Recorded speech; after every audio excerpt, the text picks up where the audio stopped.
Buenos días, chiquillos y chiquillas. Esta es la clase de Ecología y Biodiversidad que dictamos en la carrera de Ingeniería Civil Ambiental.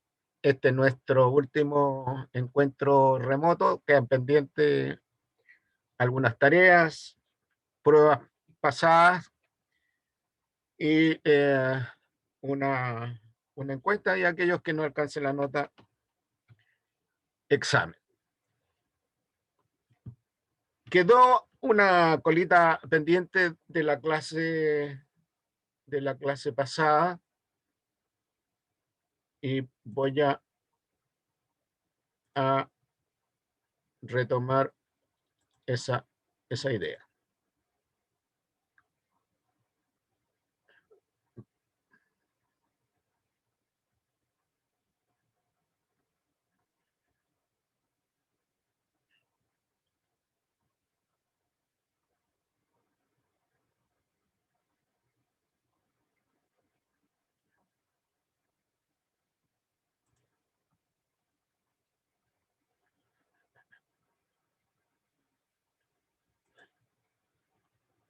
Compartir pantalla.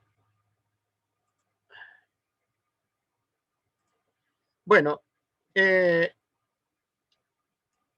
lo que vamos a ver hoy día va a ser fundamentalmente algunos aspectos de la biodiversidad chilena, la biodiversidad nacional. Esta la podemos analizar desde el punto de vista de los paisajes, de los ecosistemas, pero también desde el punto de vista de las especies. En lo que dice relación con las especies, algo vimos cuando analizamos las propiedades de la comunidad biológica, y hablamos de la riqueza de especies, hablamos de la equidad de la comunidad, hablamos de la dominancia de especies, hablamos de la diversidad. Aquí vamos a irnos a una escala mayor del territorio nacional y vamos a hablar entonces de ecorregiones y de ecosistemas o paisajes. Yo recuerdo que le hice una pregunta de ejemplo de ecosistemas, sea específico. A los ecosistemas le tenemos que dar algunos nombres. Muchos paisajes no tienen nombre, y en el momento en que se está haciendo un levantamiento, por ejemplo, de la comunidad biológica, hay que asignarle alguna referencia geográfica o algún nombre que nos permita a nosotros en los informes saber exactamente de qué se está hablando, en los informes técnicos, en los informes, por ejemplo, declaración de impacto ambiental, declaración de informes de estudio de evaluación de impacto ambiental, etcétera. Entonces, respecto de los ecosistemas, podemos referirnos nosotros a los ecosistemas terrestres nacionales y a los ecosistemas acuáticos nacionales. Y dentro de los ecosistemas acuáticos nacionales tenemos que referenciar los ecosistemas dulceacuícolas, aquellos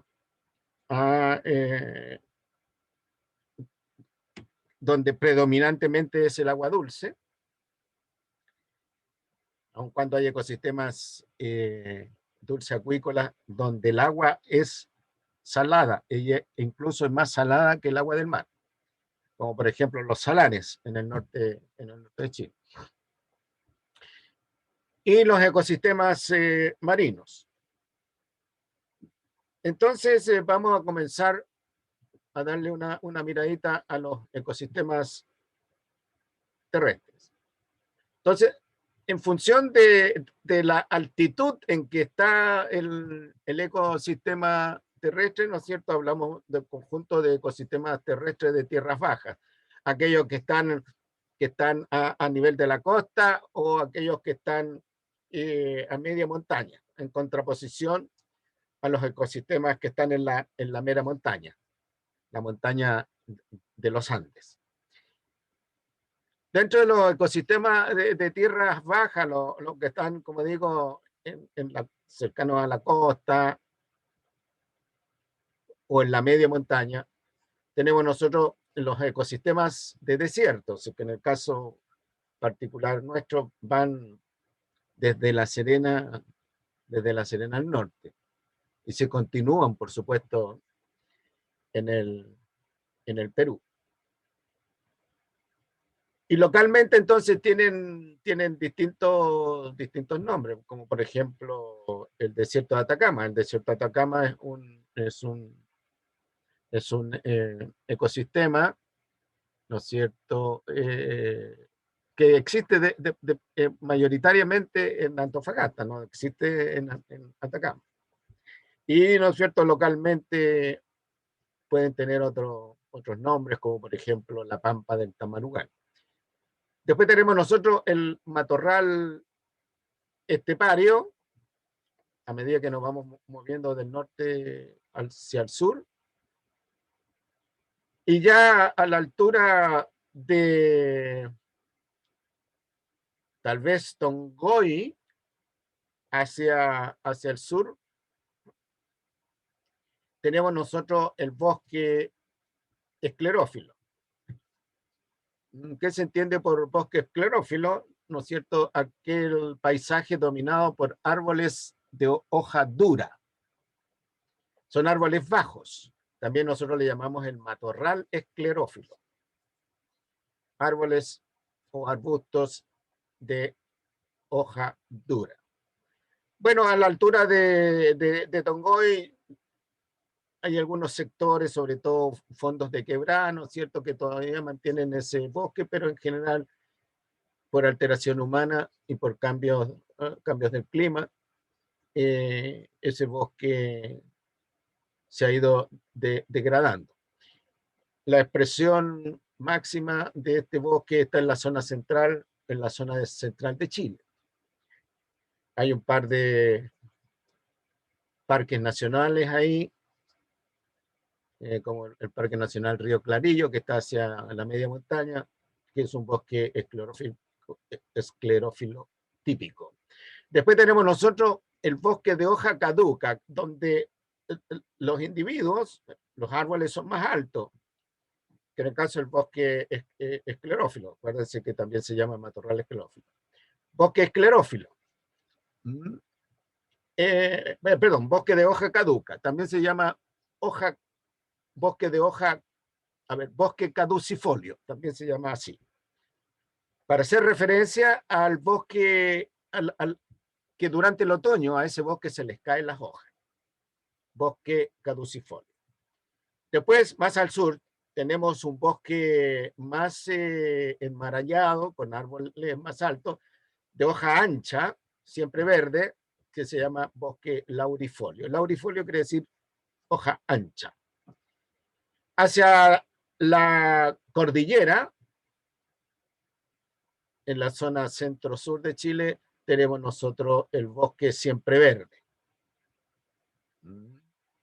que es un bosque constituido por árboles altos, pero no es tan enmarallado como es el bosque de hoja caduca, y representado, dominado, para emplear la palabra que conocemos, dominado por coníferas. El bosque siempre verde. Es el bosque de los araucanos, donde está dominando el paisaje la araucaria. Ya al sur de Chile tenemos la estepa patagónica, que es un paisaje relativamente plano dominado por pastos de diferentes especies. La estepa patagónica es el paisaje dominante de la Patagonia, tanto de la Patagonia chilena como de la Patagonia antártica. Y después tenemos nosotros el bosque, el ecosistema antártico, el que encontramos sobre todo pegado a la costa, al litoral antártico. Un ecosistema muy pobre, representado principalmente por líquenes. Las tierras altas, la cordillera de los Andes. Bueno, en la parte norte de la cordillera de los Andes tenemos la estepa altoandina, que también es un paisaje dominado por pastos, pero a diferencia de la estepa patagónica, que está a un nivel bajo en términos de las montañas, aquí la estepa altoandina está sobre los 2.000, 3.000 metros respecto al nivel del mar. Y finalmente tenemos el bosque andino patagónico, porque la cordillera de los Andes al sur de Chile baja, ¿ya? Y se mezcla con el mar. Entonces tenemos el bosque andino patagónico. Está representado por árboles, ¿no es cierto? Más bien árboles bajos, no densos. Ejemplo de esto es las torres del país. Respecto de los ecosistemas acuáticos, los marinos. Y aquí tenemos a la derecha de ustedes un cuadro que muestra los ecosistemas marinos. Tenemos ecosistemas del litoral continental, que es lo que tenemos nosotros, que estoy indicando acá con la cruz, que son ecosistemas que proveen gran parte de los recursos marinos que nosotros usamos, peces, algas, moluscos, etc. Después tenemos nosotros los ecosistemas del litoral antártico, que son ecosistemas que están rodeando la Antártica, ¿ya? Y que son bastante más ricos en biota que lo que son lo que es el ecosistema antártico no acuático. Después tenemos nosotros los ecosistemas de mar abierto, que son lo que estoy indicando acá, tan lejos del litoral, y son los que proveen, ¿no es cierto?, recursos pesqueros de peces de tamaño relativamente grande. Es el lugar donde se encuentran vertebrados, mamíferos también grandes. Si bien es cierto, las ballenas se mueven hacia el litoral, pero es peligroso para las ballenas que se mueven al litoral porque pueden quedar varadas ahí. Entonces son animales que se desplazan lo mismo con los delfines y otro tipo de animales grandes, tiburones, qué sé yo. Los ecosistemas de mar abierto o pelágico. Y después tenemos nosotros los ecosistemas del litoral insular, que son los ecosistemas que rodean a las islas nuestras, como el ecosistema, ¿no es cierto?, litoral Isla Pascua, o Juan Fernández y las islas del sur de Chile. En lo que dice relación con el mar, no tanto en los lagos, porque los lagos no son tan profundos, pero el mar sí hay profundidades. Aquellos ecosistemas que están asociados a este talud continental, a esta pendiente tan pronunciada acá, se conocen con el nombre de ecosistemas bentónicos. Son ecosistemas donde la luz no llega, de manera que son dependientes de la lluvia de materia orgánica que les llega arriba. Y después tenemos los ecosistemas abisales, de las profundidades marinas. Estos ecosistemas, los bentónicos y los abisales, como la luz no llega hasta abajo, son ecosistemas, como decía, dependientes en términos de la materia y en términos de la energía, de lo de arriba. Aquí se produce permanentemente una lluvia, ¿no es cierto?, de materia orgánica, caca, por ejemplo, feca, otro tipo de excreciones de los animales, cuerpos muertos que llegan, ¿no es cierto?, y se descomponen acá. Piensen ustedes que a profundidades marinas la presión del mar es tremendamente alto. Bueno, en épocas de movimiento geológico, un temblor, por ejemplo, de cierta magnitud, todo lo que está depositado acá lo remueve y lo mueve hacia arriba. Y ahí se nutre la parte fótica, la parte donde llega la luz. Pero también, ¿no es cierto?, en ciertos momentos del año y ciertas regiones del mar, las corrientes marinas que vienen de la profundidad, al llegar a una cierta latitud, suben y al subir, ¿no es cierto?, arrastran nutrientes. Esto ocurre, en el caso nuestro, en el norte de Chile y en el sur del país. Por eso que el norte de Chile, el sur del Perú, son tan productivos desde el punto de vista pesquero. Después tenemos nosotros los ecosistemas acuáticos continentales, los ríos. Nosotros en el sur de Chile tenemos grandes ríos, en el norte tenemos ríos más bien pequeños.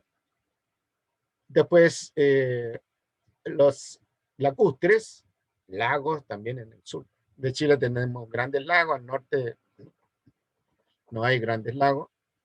Y después tenemos los ecosistemas palustres y los humedales. Los palustres son los pantanos, las ciénagas. Y los humedales, bueno, son lagunas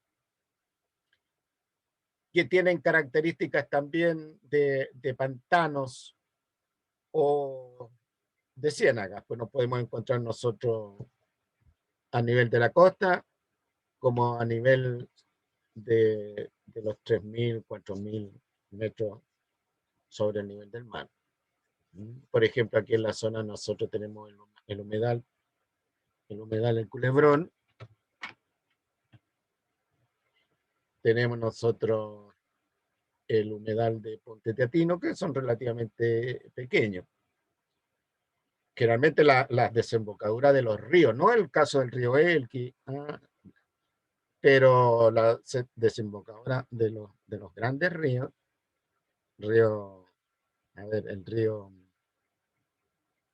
el río Amazonas, el río Orinoco, el río de la Plata, el río Mississippi, el río Guadalquivir en España, qué sé yo. Eso, por ser grandes ríos, al llegar al mar, entonces ahí se encuentran con planicies que ellos mismos han construido, planicies costeras, que son verdaderos zonas que tienen zonas de pantano, zonas de lagunas salobres, zonas de lagunas un poco de aguas dulces, etc.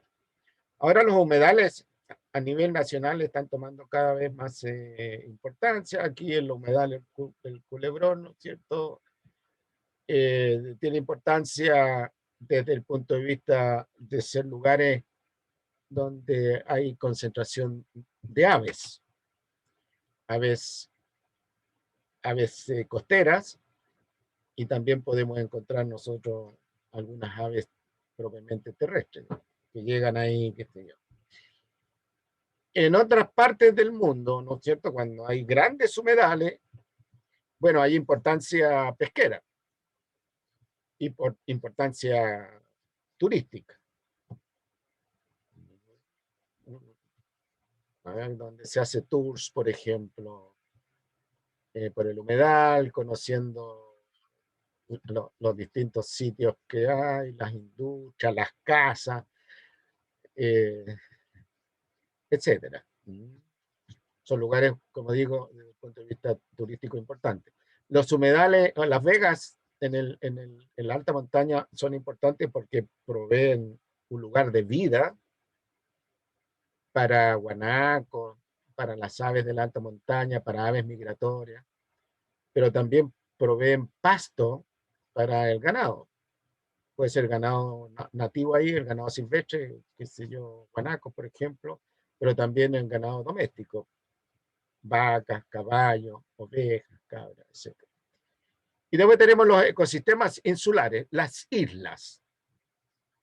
Bueno, nosotros tenemos islas oceánicas que están en pleno mar, y tenemos las islas del archipiélago sur. Recuerden ustedes que al sur de Chile el territorio nuestro se desmembra, ¿no es cierto?, y da origen a archipiélagos con pequeñitas islas. Eso, como les digo, es producto del desmembramiento del territorio nacional y del hundimiento de la cordillera de los Andes. Y aquí vamos a ver, ¿no es cierto?, una serie de diapositivas que muestran las regiones ecológicas. ¿Qué es lo que la región ecológica? Es una porción del territorio donde hay un ecosistema. A ver, voy a decirlo de nuevo. Es una porción del territorio donde existe un paisaje característico. Dentro de ese un paisaje característico dominante.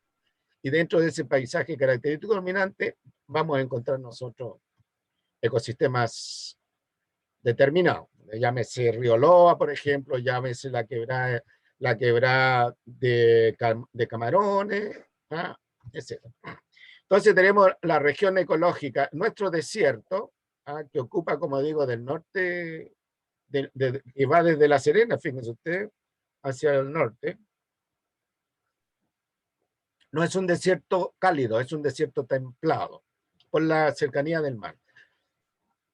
Entonces, todo esto que lo que estoy mostrando aquí corresponde a la región del desierto templado, la región ecológica del desierto templado. Y de eso nosotros, dentro de esta región ecológica, tenemos ecosistemas correspondientes al desierto costero, los que están acá. El desierto interior, esto que está acá de celeste, y esto que tenemos acá, la estepa interior. ¿Sí?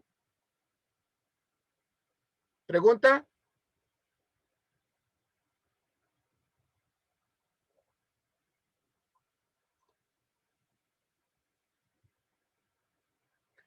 Entonces, si usted se va hacia el norte por la carretera, en esta zona de la carretera se va a meter por la estepa interior, yendo hacia Vallenar, hacia Copiapó. Pero a medida que la carretera, en la medida que la carretera se mueve hacia el interior, digamos de Chañaral al norte, hacia el interior, se va por el desierto interior. Ahora bien, si usted elige la carretera costera para irse hacia el norte, hacia Arica, bueno, se va por el desierto costero. Entonces, este desierto costero está lleno de caletas, está lleno de bahías.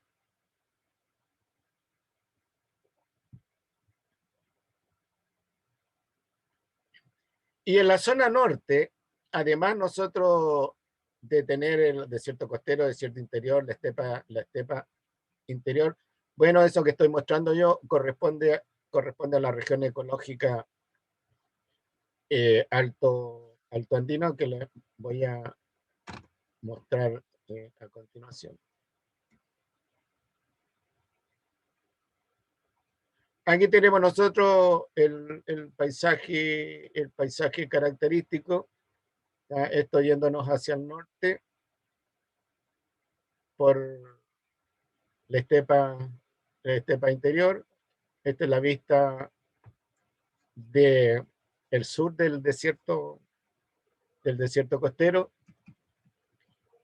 Y acá nosotros tenemos un aspecto de matorral estepario.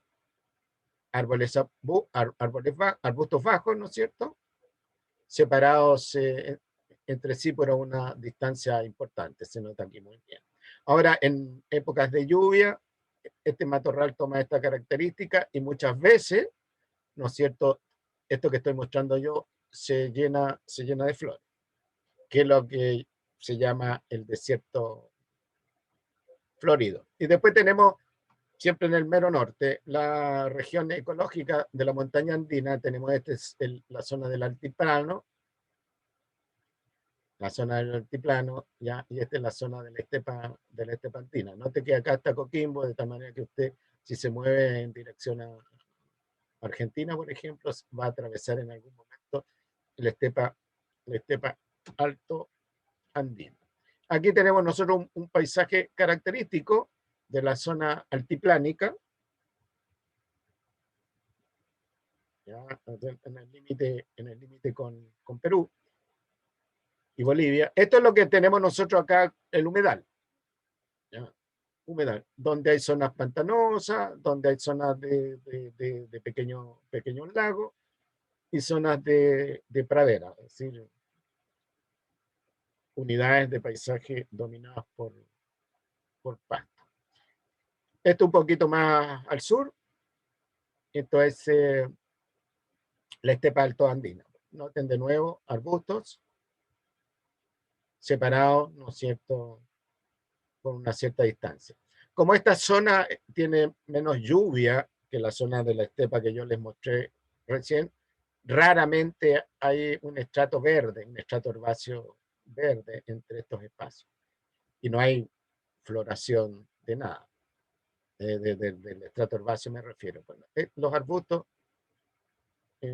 florecen, pero las flores en general son flores poco visibles, que son atractivos para algunos polinizadores, algunas aves, insectos, pero no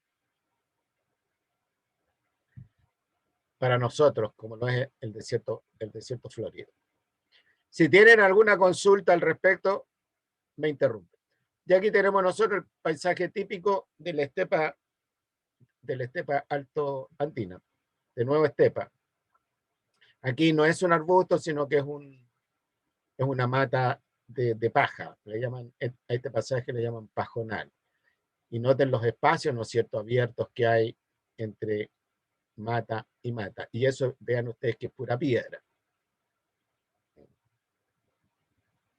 Ahí tienen básicamente el mismo paisaje, mirad un poquito más de lejos, ¿ya? Donde tenemos nosotros las champas o los montones de paja. La gente le llama esto paja brava. Los locales usan esta paja como alimento del ganado, ¿no es cierto?, como combustible y para los techos de las casas. Entonces, ustedes van al norte, qué sé yo, hacia la zona andina, se van a encontrar las casas antiguas, ¿no es cierto?, construidas en sus techos con este tipo de material.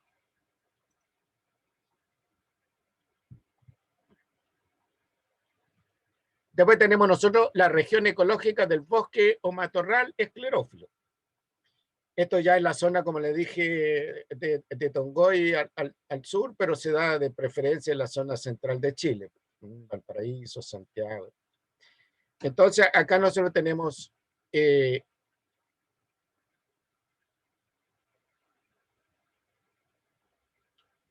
árboles de hoja dura.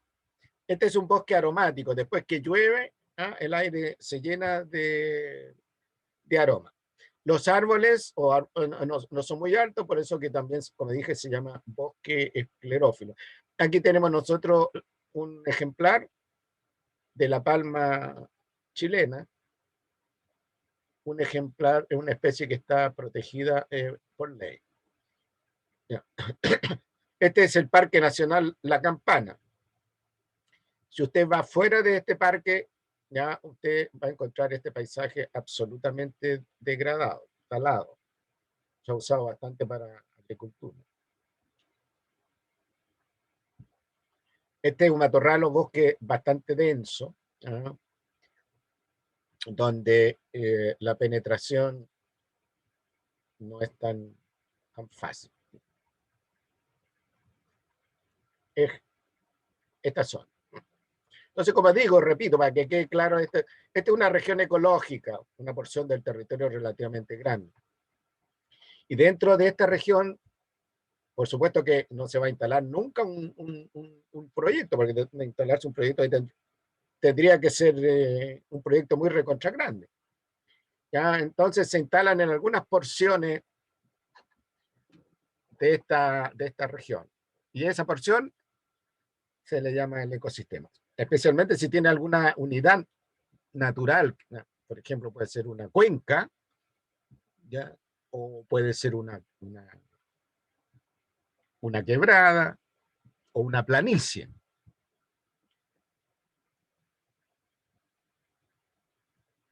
A veces los ecosistemas, dicho sea de paso, tienen los nombres de los propietarios, por ejemplo, eh, Fundo, Fundo Loreto, ¿ah? O Fundo Piñera. Y ahí entonces el especialista hace un inventario de la flora, de la fauna, las características del suelo, las características del clima local, el tipo de suelo, las cercanías que hay con comunidades, ¿no es cierto? ¿Qué uso hace la gente local de, ese, de, esa, de esa propiedad, etcétera?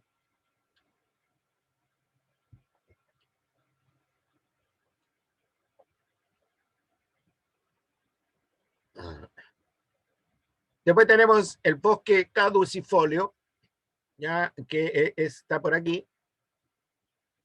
Se caracteriza porque los árboles son más altos y durante el invierno, otoño-invierno, pierden sus hojas, ¿ya? Y cuando se viene acercando el otoño, todo el paisaje cambia de color. Colores típicos de las hojas en otoño. En algunas partes de este bosque llueve. No, perdón, en algunas partes de esta región ecológica del bosque caducifolio llueve. Perdón, neva. Entonces eh, es un bosque relativamente frío, sobre todo si está movido hacia las montañas. En la zona costera este bosque está muy degradado, muy empobrecido. Este bosque es importante porque regula agua,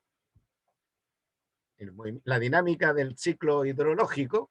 Segundo, eh, contribuye a la captación de oxígeno, por lo tanto, contribuye a la disminución del calentamiento global y produce madera.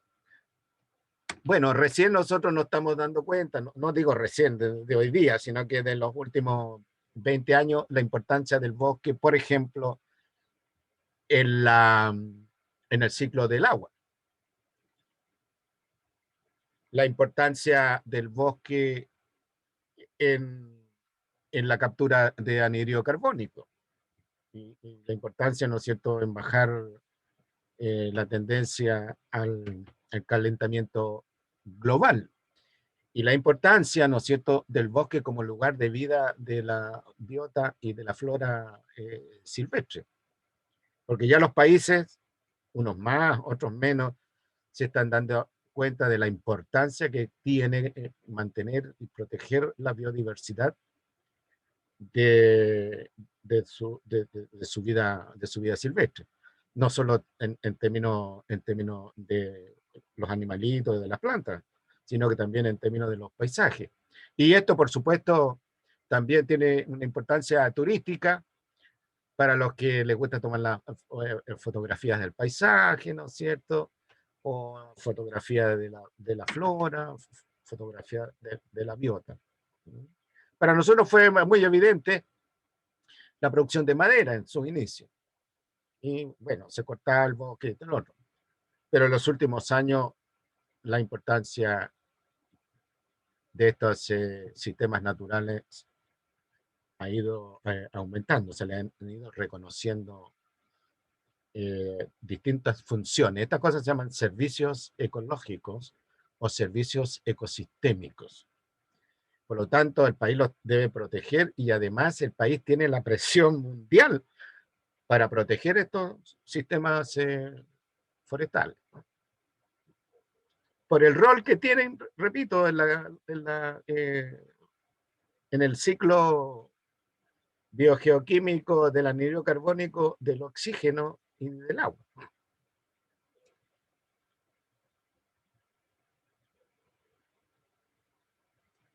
Después tenemos el bosque lluvioso templado, el laurifolio y siempre verde.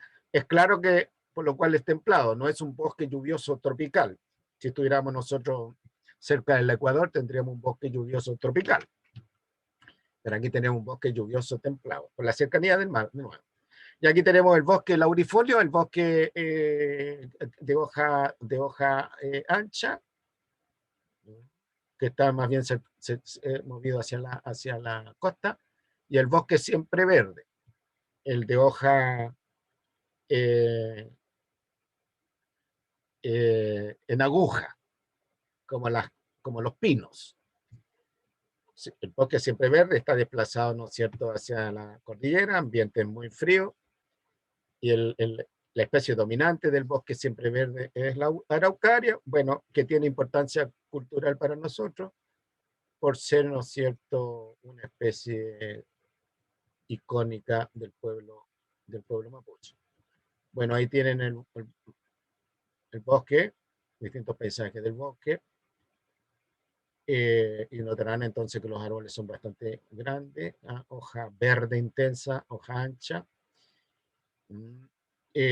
Aquí tenemos paisajes del bosque siempre verde, la estación araucaria, ahí se ve la parte interior del bosque, cuesta bastante meterse aquí es difícil hacer caminos, ¿no es cierto? Porque las tierras están permanentemente inundadas y el bosque es bastante denso. Por eso que el desplazamiento para este bosque es formal. La carretera austral llegó hasta un cierto límite nomás. Y aquí encontramos grandes ríos, ¿no es cierto? Es evidente aquí que esta es una zona lluviosa, se alcanza a ver el fondo de la cordillera de los Andes, y aquí tenemos algunos,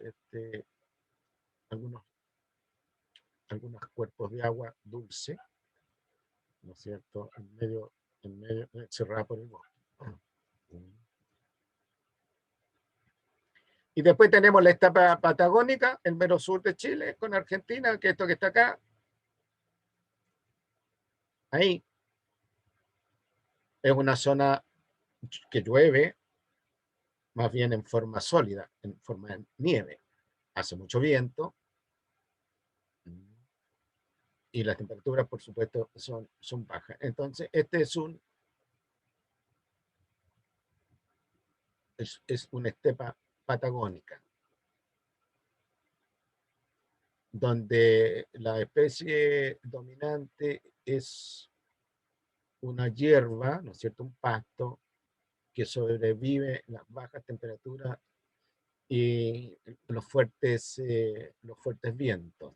Esto ya tiene una importancia turística, la Patagonia, por ejemplo, tiene una importancia desde el punto de vista de la producción de forraje. Aquí hay grandes cantidades de crianza de ovejas y animales silvestres, ¿no?, como guanaco,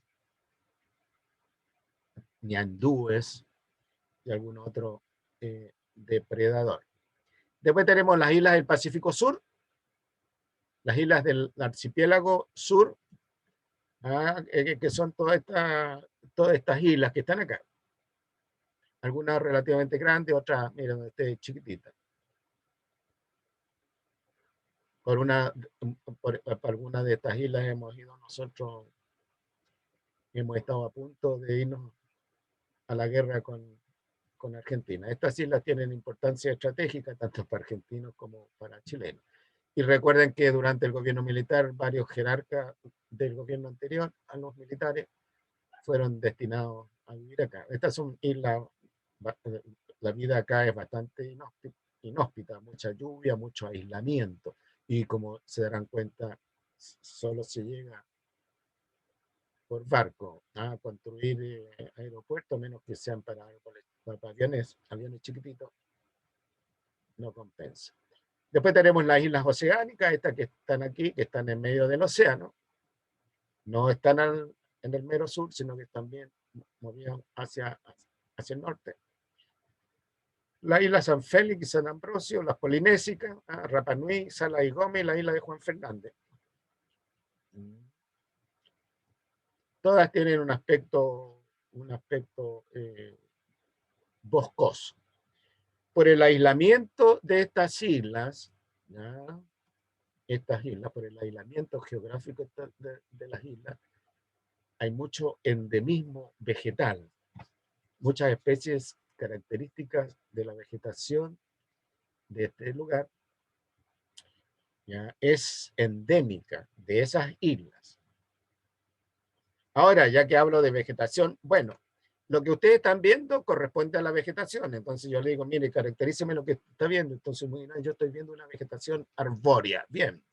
En el caso de la Patagonia, ¿qué vegetación está viendo? Yo estoy viendo una vegetación herbácea. Bien. En el caso del matorral estepario, ¿qué es lo que estoy viendo yo? Una vegetación arbustiva. Bien. Y otra cosa es la flora. ¿Ya? Dice en otras palabras, yo, profesor, estoy viendo una vegetación arbustiva acá. Ok, bien, perfecto. Que está dominada, caracterizada por tales y tales especies. O sea, la vegetación es arbórea, ya caracterizada, ¿no es cierto?, por la especie A, la especie B, la especie C, es decir, la flora del lugar. Entonces, cuando caracterice la flora y la vegetación, bueno, la flora corresponde a la fisionomía del paisaje, lo que dice relación con las plantas. Árboles, hierbas, arbustos. ¿Ya? Podemos hacer referencia a qué tan densa es. Y la flora es el listado característico de las especies. Después tenemos nosotros la Antártica, a pesar que la Antártica no es un territorio exclusivo nuestro, bueno, nosotros aspiramos a que haya Antártica chilena. Entonces, la mayor diversidad del ecosistema antártico está en la costa, en el litoral costero. Ya ahí está representada por este tipo de animalitos. Esto es lo que dice relación con los animales vertebrados, los que están viendo ahí. Pero por supuesto hay una gran cantidad de animales invertebrados también que sirven de alimento a esta cosa. El interior de la Antártica es un desierto frío, un desierto polar. No hay agua líquida, no hay vegetación, vientos intensos, de tal manera que el ambiente para la vida es más favorable el litoral que el interior de la Antártida. ¿Ya? Porque cuando se congela la superficie del mar, acá en el litoral, bueno, las aguas que están bajo esto están, no estoy diciendo que están tibiecitas, pero no están tan heladas como arriba. Y tampoco están expuestos, ¿no es cierto?, al viento. El viento frío es tremendamente peligroso, porque usted va a la alta montaña, ¿no es cierto?, y tiene que andar abrigado porque a partir de las 3 de la tarde empieza a aparecer un viento que hace bajar la temperatura rápidamente. Entonces, si usted no está lo suficientemente abrigado, que fue lo que le pasó a unos conscriptos que los pilló el viento helado de la cordillera y murieron, no sé, como 60 conscriptos. Andaban con poca ropa para esa altura. Bien, y con esos chiquillos y chiquillas, ¿no es cierto? Terminamos la visión de los ecosistemas y paisajes nacionales. Lo que yo les puedo señalar que en los últimos años, ¿no es cierto?, el país está tomando cada vez más conciencia de la importancia de cuidar estos paisajes, ¿ya?, y estos ecosistemas, por las funciones que cumplen.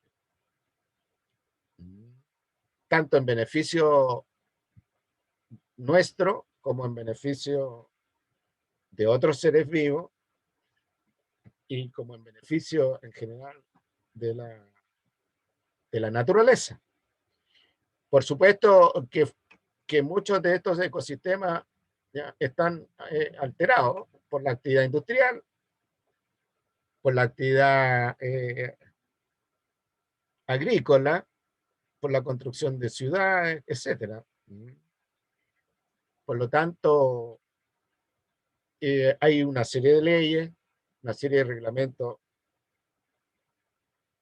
que pretenden mitigar esos efectos, pero lamentablemente hay algunos ecosistemas y algunos paisajes que ya están tan deteriorados que el costo de recuperación es altísimo y ya el sistema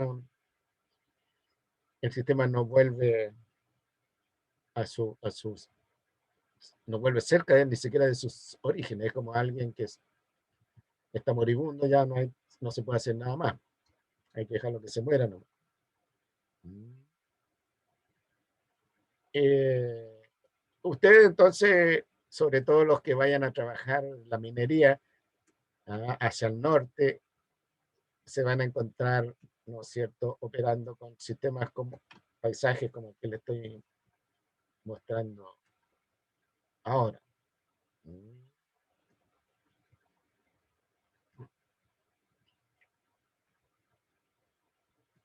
¿Alguna pregunta, comentario antes de pasar a la clase siguiente?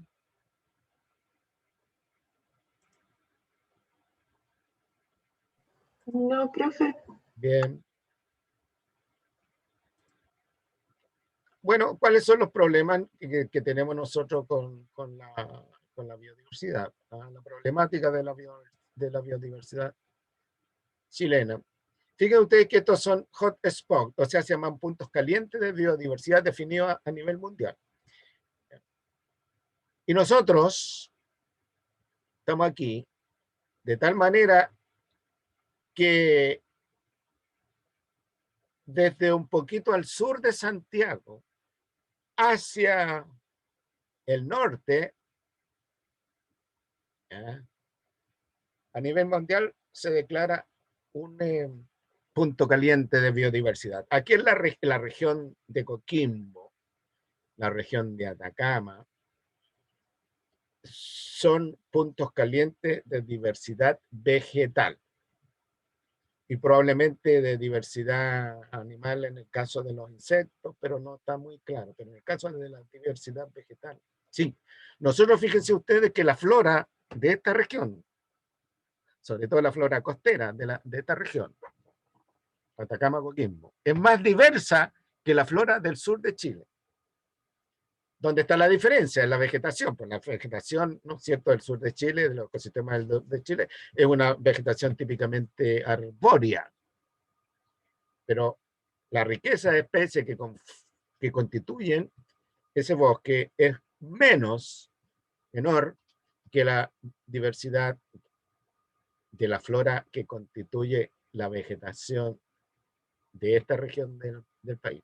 Solo que muchas de las especies son especies herbáceas que aparecen, ¿no es cierto?, cuando llueve, son especies casi inconspicuas, que no se notan, a menos que florezcan y ahí, oh, qué sé yo, mira, qué chiquitita la plantita y mira qué bonita la flor. Entonces, ¿cuáles son las características de la biodiversidad chilena? La biodiversidad nuestra es relativamente baja comparada con otros territorios. Entre otras cosas, porque la biodiversidad en general tiende a disminuir de los trópicos hacia los polos. Segundo, Profe, con esto concreto, segundo, dígame, ¿lo estoy compartiendo? eso no está compartiendo. Ya, ok. Ta, ta, ta, ta, ta.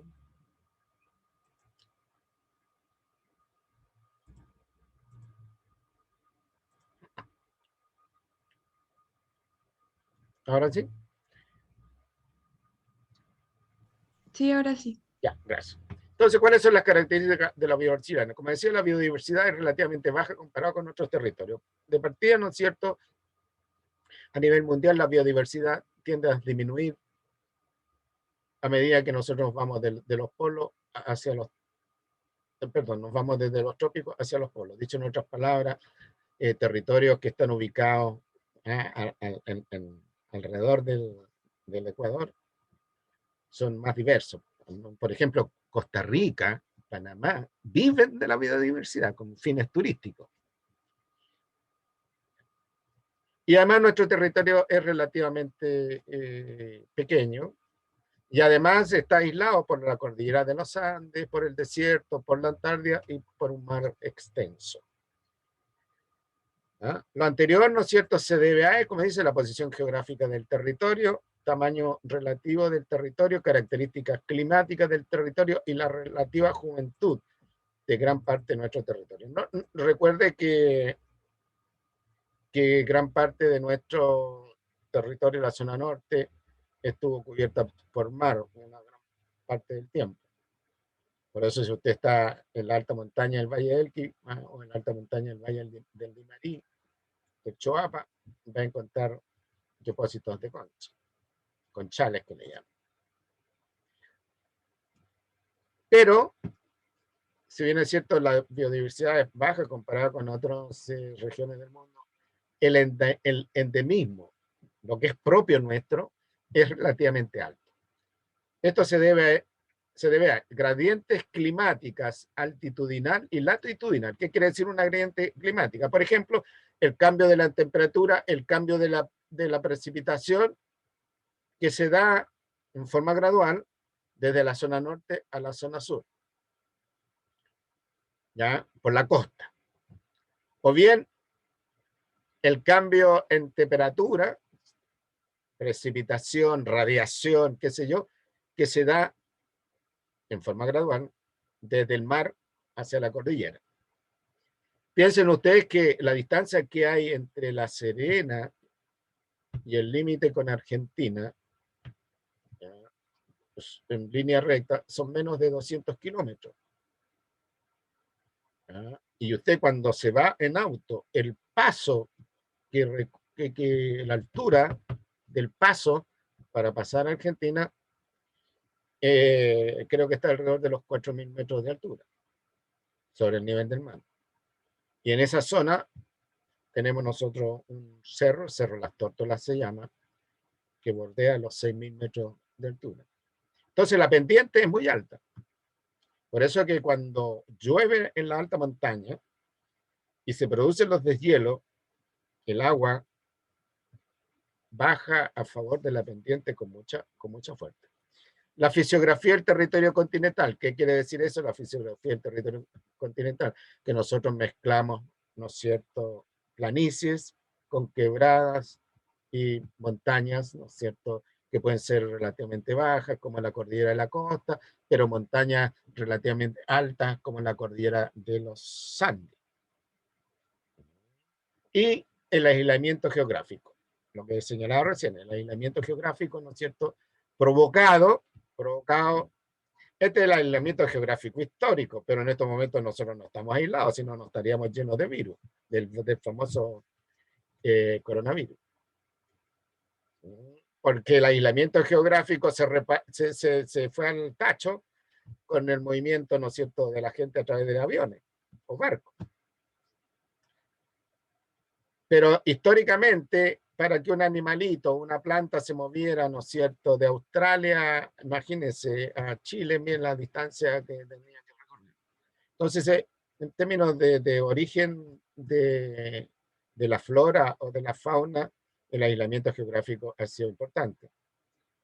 Ya les señalé el desierto, la cordillera de los Andes, la Antártida y el Océano Pacífico.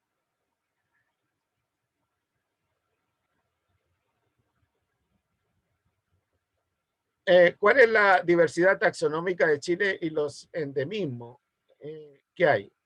Miren, nosotros respecto de las plantas vasculares, que son las plantas comunes y corrientes, el 52% de nuestras especies de plantas vasculares es endémica. Fíjense ustedes. ¿Y dónde está la mayoría de esas especies? En la zona costera del norte de Chile. Pongámosle, desde Valparaíso al norte. Veamos de los peces continentales, los peces que viven en los lagos, los que viven en en los ríos. El 55% de las especies de peces son endémicos, son propios nuestros. Después los anfibios, entiéndase por anfibio, rana y sapo. No recuerdo si nosotros tenemos salamandra, pero sí tenemos ranas y sapos. Anfibios, el 66% de las especies. ¿Qué problema estamos teniendo nosotros con los peces continentales, con los anfibios y con los reptiles, el 56, el 59%? Que el ambiente donde viven estos animales está cambiando. En el caso de los peces continentales y en los peces anfibios, el agua está perdiendo calidad. Se está llenando de contaminantes, se está haciendo más salina, está aumentando la temperatura, etc. Y eso está afectando a estos animales. Por lo tanto, no recuerdo si todas las especies de peces continentales están protegidas por ley, no sé, pero muchas especies de peces continentales están protegidas por ley, pero ciertamente los anfibios y los reptiles. De tal manera que en el ecosistema donde usted va a instalar un proyecto, si hay reptiles, lagartos, lagartijas, culebras, qué sé yo, va a tener que usar medidas de mitigación, protección de esos individuos. Ya. Me conta a mí que los anfibios y los reptiles están protegidos por ley. Y a nivel mundial está pasando lo mismo, están desapareciendo, ¿no es cierto?, disminuyendo a una tasa bastante rápida los anfibios y los reptiles. Piensen ustedes que la mayor cantidad de especies de anfibios está en la zona tropical. Y la mayor abundancia de especies de reptiles está en las zonas áridas. Y esas están efectuándose mucho cambio en el sistema. A veces hay gente que no entiende, gente que está fuera del entorno uno dice, pero ¿cómo tienen que proteger los sapos? Son tan feos los sapos. ¿Ya? En el caso de los reptiles, las tortugas. Pero hay que hacerlo. ¿Ya? Hay un deber ético, por un lado, y un deber patrimonial. Después tenemos, vean ustedes que si de las aves y en naturaleza, solo el 2,2% de las especies nuestras son endémicas. ¿Por qué? Porque las aves se mueven, qué sé yo, y son bastante adaptables a los sistemas. Pero si usted va a instalar, ¿no es cierto?, un proyecto en un ecosistema donde hay aves nativas, ¿ya? Van a imponer una serie de reglas, de normas. Y dentro de la especie de mamífero, el 10% es endémica. Noten usted que acá está, ¿cuánto se llama? La referencia. Por ejemplo, en el caso de los, ¿dónde están? En el caso de los insectos, nosotros tenemos, ¿no es cierto?, 10.000 especies de insectos reconocidas. En estos momentos, la tabla que le estoy mostrando yo, no aparece ningún porcentaje de especie endémica. Pero ya se han ido descubriendo especies endémicas de insectos. Y el problema es que algunas especies endémicas están protegidas por ley. Dicho en otras palabras, si está en un determinado proyecto, ¿no es cierto?, va en un determinado ecosistema, va a instalar un proyecto y aparece alguna especie de insectos protegidas por ley, va a tener que considerar lo mismo que considera, ¿no es cierto?, para algún ratón, para una especie de reptil, para una especie de anfibio, o si va a intervenir algún cuerpo de agua, ¿no es cierto?, para alguna especie de pez continental. Como yo dejé de trabajar, ¿no es cierto?, como asesor en estos estudios de impacto, no sé, no estoy informado, actualizado, si los reglamentos le están exigiendo a los promotores de proyectos considerar los insectos, considerar las arañas, considerar los alacranes, etc.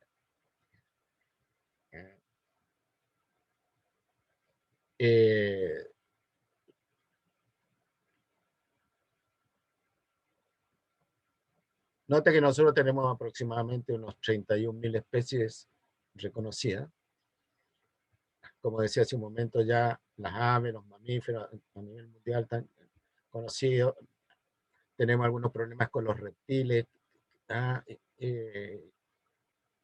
porque los reptiles es difícil trabajar con ellos a nivel taxonómico, pero ciertamente, sobre todo lo que se relaciona con los insectos, las arañas y otros organismos parecidos a estos bicharracos, falta mucho por identificar y reconocer si son endémicos o no. Lo mismo podemos pensar respecto de los hongos.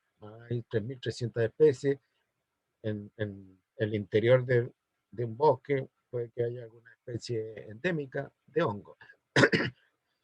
Pero esto refleja el estado del conocimiento, pues de la mayoría de los zoólogos que se dedicaron a estudiar los niveles de endemismo, bueno, siguiendo las aguas internacionales, se fijaron en las plantas vasculares. Es más fácil estudiar las plantas, ¿no es cierto?, porque no se arrancan, solo hay que meterse a veces en el interior del bosque, y recolectar plantas. Los peces continentales, hay solo 44 especies, no tenemos cuerpos de agua muy, muy grandes, como decía, de tal manera que el listado de los peces continentales no ha sido complicado. Y además, los peces continentales no son chicos, tampoco son del tamaño de un tiburón, ¿no? Pero tamaños normales para un peo, o como las sardinas, los pejerreyes, qué sé yo. Y los anfibios, probablemente en el interior de algún bosque existen algunos anfibios que no están descritos, ¿ya?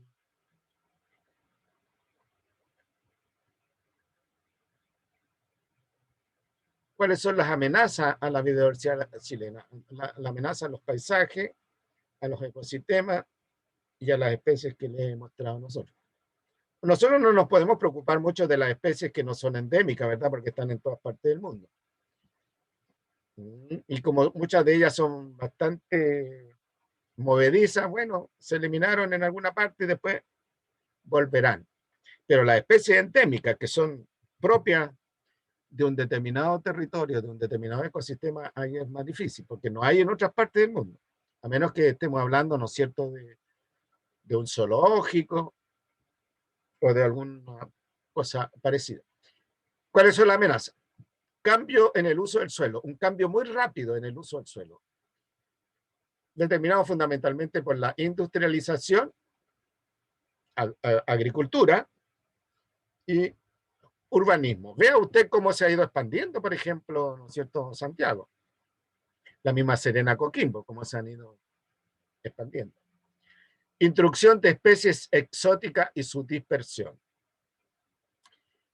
Por ejemplo, la introducción de la cabra en la colonización ya produjo un tremendo impacto sobre la flora primero sobre la flora y después sobre la fauna, de manera secundaria. La introducción del conejo en Juan Fernández, ¿ya? La introducción de la liebre en alguna parte del matorral costero. La introducción del gorrión, la introducción de una rana, ¿no es cierto?, africana, que se introdujo como contralor biológico de mosquitos, esto y lo otro, y el resultado ser una especie bastante invasiva. Después, desarrollo de sectores productivos primarios, el silvoagropecuario, que transforma el bosque natural en bosque forestal, en las plantaciones de pino, en las plantaciones de eucalipto, otro tipo de esto, la extensión de los proyectos mineros, el ganadero, la acuicultura, etcétera. Los incendios forestales, ¿no es cierto?, que ocurren principalmente en la zona central de Chile, en el bosque esclerófilo, porque la hoja, ¿no es cierto?, es muy rica, tiene un alto contenido de aceite que se inflaman cuando hace mucho calor. Cuando el aire está seco y hace mucho calor, ¡pum!, la hoja se inflama solita. ¿Para qué decir si usted le tira un fósforo encendido o hace una fogata y el viento le lleva la chispa al matorral? ¿Y para qué hablar de los incendios intencionales? Y el cambio climático, que se está notando de manera dramática en distintas partes del mundo. Fíjense ustedes que en Canadá, a propósito del cambio climático, en Canadá, la noticia de hoy día en la mañana estaba reportando la muerte de algo así como 100 canadienses por un shock térmico que se produjo en una región de Canadá. Fíjense ustedes que Canadá está cerca del Polo Norte. Y creo que la temperatura de algunas regiones de Canadá subió a los 50 grados centígrados. Imagínense que aquí nosotros en La Serena, cuando tenemos 25 grados, 28 grados, estamos todos muertos de calor. Imagínense 50 grados. ¿Ya? Y hace tiempo atrás, en California, en un ecosistema que no por nada se llama el Valle de la Muerte, están en verano allá, alcanzó los 54 grados centígrados. A nosotros, la superficie del suelo en pleno desierto de Atacama, la superficie del suelo puede alcanzar en un día cálido a las 2 de la tarde alrededor de 55 grados centígrados, la superficie del suelo. Por supuesto que ese calor se va a la atmósfera, a las capas inferiores de la atmósfera, pero como son espacios abiertos donde les llega a viento de la cordillera, viento del mar, ya ese viento baja la temperatura y eso lo hace soportable para nosotros. Pero si usted anda con unos zapatos delgados, suela delgado, anda descalzo, se quema los pies. Se lo digo por experiencia. Pero que se estén dando estas temperaturas que son poco frecuentes, ¿ya?, se pueden achacar, ¿no es cierto?, al cambio climático. Y si al ser humano que tiene los recursos para enfrentar esta situación, estos eventos, ¿para qué hablamos, ¿no es cierto?, de animales que no tienen los recursos para enfrentarlo?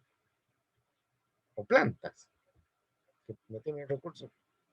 Y además, ambiente seco, aire seco, a altas temperaturas, hojas con elevado contenido de resina, los pinos, por ejemplo, tienen un elevado contenido de resina.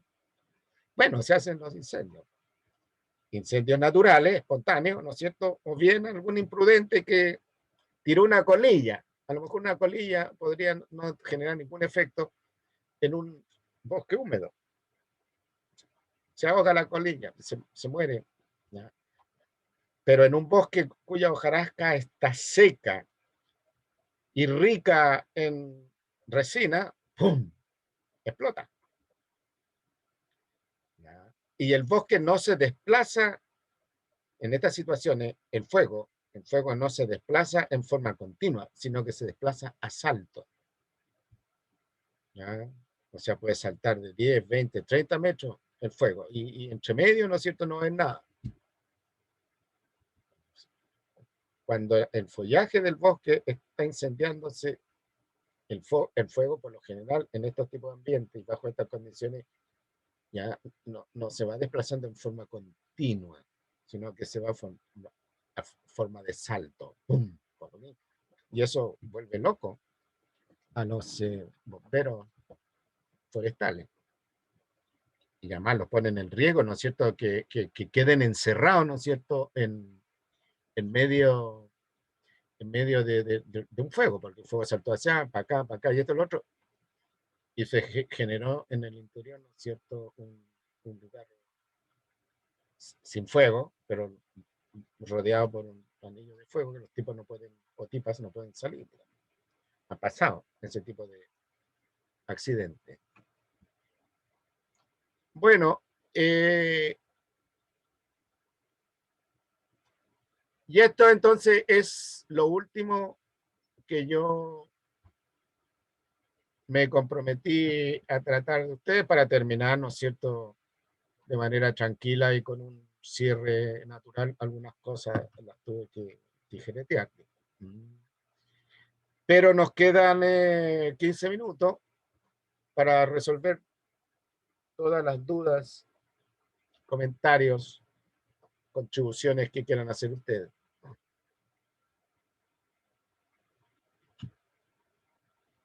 Profe, hola. Usted había hablado de una encuesta. ¿Esa encuesta es con la vigilia? ¿Una Eh, encuesta como del curso? la encuesta la tendrían que completar el 7, el próximo miércoles. Es aparte de aparte de la vigilia, ¿ah? Aparte de la vigilia, pero al mismo tiempo de la vigilia. ¿Me entiendes? O sea, dicho en otras palabras, me tienen que entregar ese día miércoles hasta las 13 horas dos documentos, el de la vigilia y el de esta encuesta.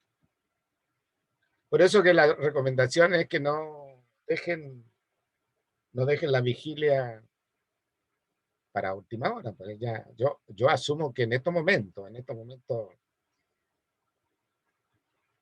el 60-70% de la vigilia ya está armada. Yo les puedo comentar, bueno, no hacer este caso, les puedo contar algunas anécdotas de gente que el día anterior, ¿no es cierto?, curso pasado, la noche anterior se quedó toda la noche haciendo la vigilia, toda la noche. Y en el momento de imprimir la vigilia, porque en esa época la vigilia se entregaba impresa, al momento de imprimir la vigilia, la impresora se les taimaba. Imagínense el pánico, imagínense el nerviosismo. Y se trancaba la impresora. Y no imprimía. ¿Me entiendes? Entonces, por ahí a las 10 de la mañana, al filo de la hora, recibía la llamada de alguna mamá, de algún papá que me conocía y me explicaban toda la situación. Lo comenzó a hacer a la última hora. Sí, tú sabes cómo son los niños. Te apuesto que estuvo trabajando toda la noche. Sí, estaba nervioso y le exigió a la impresora más lo que la impresora le podía dar. Pues, dale un poquito más de tiempo. ¿Me entiendes? Pero como yo no conozco a ningún familiar de ustedes, ¿ya? Prevean, ya prevengan cualquier eventualidad. Aquí no van a tener problemas con la impresora, pero podrían tener problemas que se les desordena la cuestión, etc. Entonces, la recomendación es que controlen la actividad, no que la actividad los controle a ustedes. Pero el llenado de la encuesta es obligatoria por el mero hecho, como dije al comienzo, que la opinión de ustedes interesa. Eso por un lado, interesa por ser opinión de ustedes. Pero también interesa, ¿no es cierto?, respondiendo un poco a las demandas, no de ustedes, de la carrera en épocas pasadas, de movimientos estudiantiles que, bueno, que la evaluación que hacemos nosotros, la universidad, a los profes, no la toman en cuenta, que queremos opinar, etcétera. Esta es la oportunidad de hacer válido esa, esas exigencias. Pero eso podría ser como secundario. Aquí lo que interesa es que la opinión de ustedes, opinión honesta, objetiva, justa, a favor o en contra, neutra, crítica, importa. Ahora, se los dije al comienzo de la clase hoy día, no se deben preocupar porque esto no tiene ningún efecto sobre la nota, ni a favor ni en contra. El único efecto que va a tener es la sugerencia que usted puede entregar, la opinión que pueda dar para adecuar, ¿no es cierto?, el curso en las versiones que vienen. Y si hay algunas cosas que en opinión de ustedes necesitan mejorarse, ¿ya? Bueno, habrá que mejorarla, habrá que considerarla. Ahora yo soy consciente de que uno no le puede dar el gusto a toda la gente. Hay gente que es más exigente que otra, gente que tiene estilos distintos, gente que tiene perspectivas distintas, está bien. Entonces aquí hay que irse como por la mayoría opina que. ¿Ya? Esto responde también a algunas exigencias de la universidad en términos de la calidad del servicio. Nosotros los profes tenemos que tener evidencia, ¿ya?, del tipo de servicio educativo que le estamos entregando a ustedes. Así como usted, ¿no es cierto?, tiene que aportar evidencia del tipo de servicio educativo que le está entregando en la carrera. Son los cursos, la carrera. Recuerde que nosotros, la carrera está en proceso de acreditación, es muy importante para nosotros la acreditación. Por eso que los acreditadores se reúnen con ustedes y le hacen consultas respecto del nivel de satisfacción, opiniones, comentarios, etc. Y por lo tanto, las opiniones, los comentarios tienen que ser opiniones fundamentados, con conocimiento de causa, no comentarios subjetivos, ni comentarios, voy a decir algo, comentarios de picado, digamos. ¿Alguna otra consulta?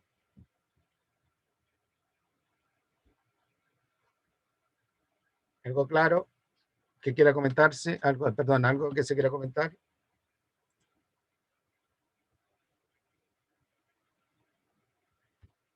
Bien.